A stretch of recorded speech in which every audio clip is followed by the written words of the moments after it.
prendre le même. C'est moi qui suis la vraie vigne. Et c'est mon Père qui est le vigneron. Tout sarment qui, en moi, ne porte pas de fruits, il l'enlève.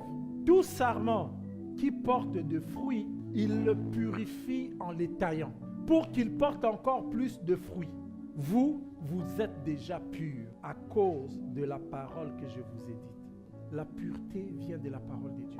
Et Jésus est la parole de Dieu. On peut vraiment dire que Jésus est notre pureté. Parce que nous n'avons pas un autre modèle, une autre base de pureté que la parole de Dieu. La parole de Dieu doit nous tailler. Hébreux 4, 12 et 13. Vous connaissez bien ces versets. Car la parole de Dieu est vivante et efficace, plus tranchant qu'une épée, quelconque à 2 tranchants, pénétrante jusqu'à partager âme et esprit, jointure et moelle. Elle juge les sentiments et les pensées du cœur. Nulle créature n'est cachée devant lui, mais tout est à nu et à découvert aux yeux de celui à qui nous devons nous rendre compte. Heureux ceux qui ont les cœurs purs, car ils verront Dieu. Est-ce que vous vous rendez compte que ce n'est que la parole qui peut, parce qu'elle juge les sentiments et les pensées du cœur. Elle est la seule qui est capable de tout séparer. Et pourquoi on sépare tout? On sépare le tout. L'offrande est séparée complètement pour que lorsqu'on va offrir, lorsqu'on va mettre sur les feux, que l'odeur soit agréable à Dieu. L'odeur de nos vies soit agréable à Dieu. Sinon, nous risquons de produire l'odeur de la mort. C'est pourquoi Jésus pouvait dire « Heureux ceux qui ont le cœur pur, car ils verront Dieu. » Parce que devant la parole de Dieu, rien n'est caché, frères et sœurs. Rien n'est caché.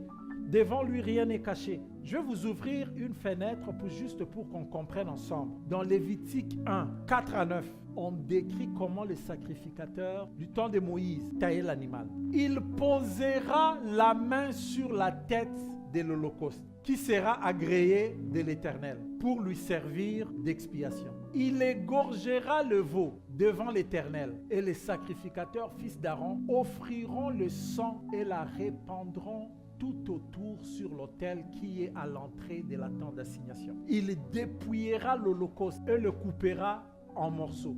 Les fils du sacrificateur à Aaron mettront du feu sur l'autel et arrangeront du bois sur les feux. Les sacrificateurs, fils d'Aaron, poseront les morceaux, la tête et la graisse sur le bois mis au feu sur l'autel.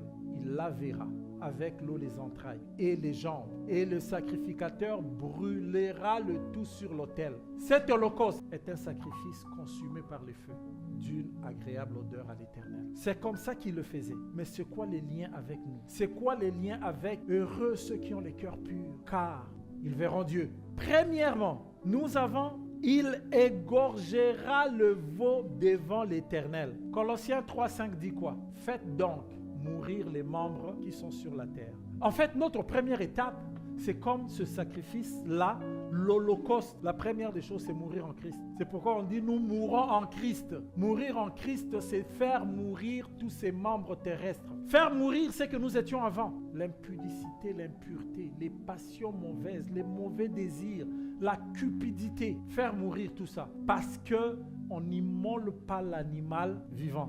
On immole l'animal mort lorsqu'on l'a égorgé. Nous aussi, c'est en Christ que nous mourons. Faites donc mourir ce qui en vous appartient à la terre. Après, on dit, il dépouillera l'Holocauste. En fait, c'est que ça signifiait réellement en pratique dans les abattoirs. Lorsque on a tué un animal, on enlève la peau pour la garder complète afin de l'utiliser. C'est ça dépouiller. Lorsqu'on enlevait toute la peau là, c'est ça dépouiller. Il dépouillera l'Holocauste. Ça veut dire quoi? C'est la peau qui définissait cet animal là. Tu regardais, tu voyais l'animal, les bœufs tachetés. Mais maintenant, imaginez, on dépouille. Ça veut dire on enlève la peau. Tu ne sais même plus différencier qui est qui. En fait, c'est comme ça que nous devons être. Moi, toi, lui, elle, dépouiller complètement de ce que nous sommes. Parce que si on vous met 50 holocaustes déjà dépouillés, on vient te demander c'était quoi ton animal, tu ne sauras pas. Parce que tout sera sans peau, juste la viande, c'est ressemblant. C'est ça dépouiller. Dans notre marche, nous devons nous dépouiller de cette peau qui fait que Aimé soit aimé. De cette peau qui fait que Emmanuel soit Emmanuel. Lorsque on se dépouille de tout ça, c'est à ce moment-là qu'on est en train de se purifier. Amen. Il continue dans Lévitique 1, 4, 9, il dit, le coupera en morceaux. Je rejoins ce que Hébreu dit, la parole de Dieu est comme une épée à double tranchant. Elle sépare quoi? Âme, esprit, jointure et moelle. En fait, pour couper un animal en morceaux, dans les abattoirs, ils savent. Et c'est ce que faisaient exactement ces gens-là, les sacrificateurs. Ils suivaient chaque articulation, chaque jointure pour couper exactement. Là où moi j'ai grandi, il y avait une technique de dépiécer le poulet. Et ce poulet doit être coupé en ces nombres de morceaux-là. Donc quelqu'un pouvait venir, il compte le nombre de morceaux, il dit non, ce poulet est incomplet. Juste en comptant le nombre de morceaux parce qu'il savait. Ça dépendait si on est passé à chaque jointure ou pas. Effectivement, c'est ce que la parole de Dieu dit. Que le sacrificateur coupera en morceaux en passant chaque jointure. C'est ce que Hébreu explique en disant la parole de Dieu. C'est celle-là qui est capable de te découper toi, parce que toi tu es le sacrifice. En fait, le sacrifice qu'on donnait là, actuellement, c'est nous qui nous donnons en sacrifice à Dieu. D'ailleurs, c'est ce qu'on dit, ce qui sera de votre part un culte raisonnable. On se donne et lorsqu'on se donne le sacrificateur, Jésus lui-même, tu dois te laisser qu'il te coupe en morceaux. Il y a des gens qui Jésus coupe, lui remet. Jésus coupe, lui remet. La parole de Dieu coupe, enlève. Il dit jointure ici, on coupe, lui il racole les morceaux. Il refuse, je veux mon pied. Mais le Seigneur Jésus dit, moi les jointures par la parole de Dieu là, ça doit être coupé pour que les morceaux soient réellement des morceaux qui vont brûler et amener l'odeur. Sacrifice de bonne odeur. Donc nous ne pouvons pas. La parole de Dieu nous coupe, toi tu récoltes les morceaux. La parole de Dieu nous coupe, toi tu récoltes le morceau.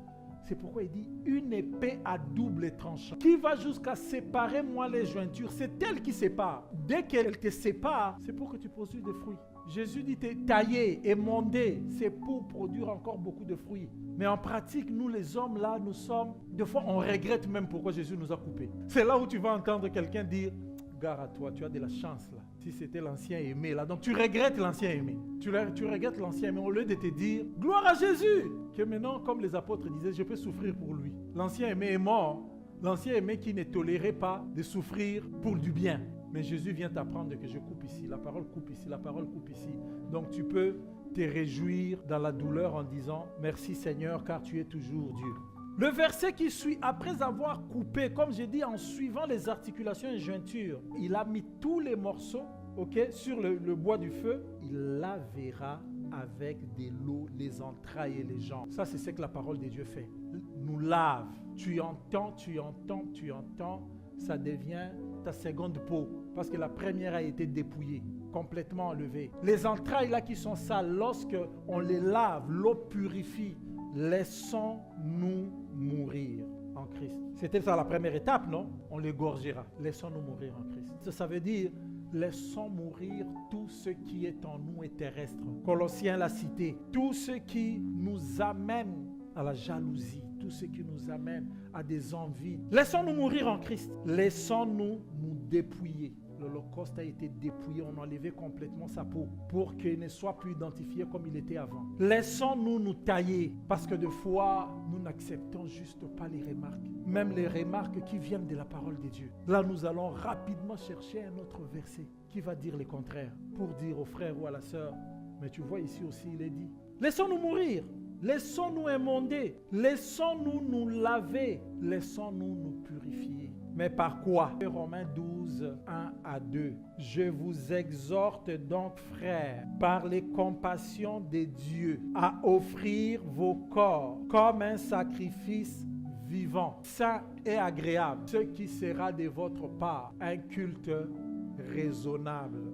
Donc, un culte raisonnable, c'est de nous laisser purifier, de marcher selon la parole de Dieu.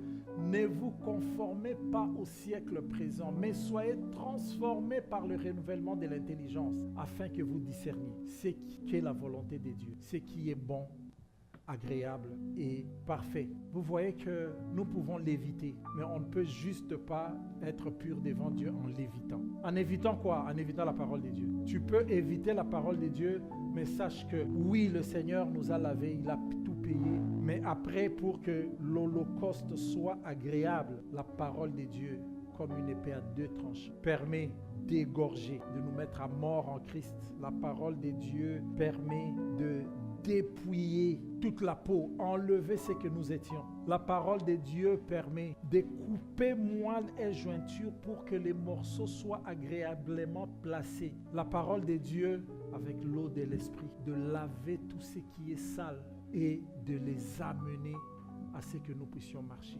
C'est pourquoi je vous encourage, dans vos lectures personnelles, aimez lire la parole de Dieu. Lisons-la, aimons-la, écoutons-la, chantons-la, étudions-la, méditons-la pour garder un cœur pur afin d'être heureux, car ce n'est que par elle que nous serons purs et nous pouvons voir Dieu. Et cette parole de Dieu nous dit qu'un jour, Jésus, lorsqu'il est venu sur terre, il a dit: je suis le pain de vie, je suis le pain de vie. C'est moi qui donne la vie. De même, le Père donne la vie, il a donné au Fils de donner la vie par lui-même.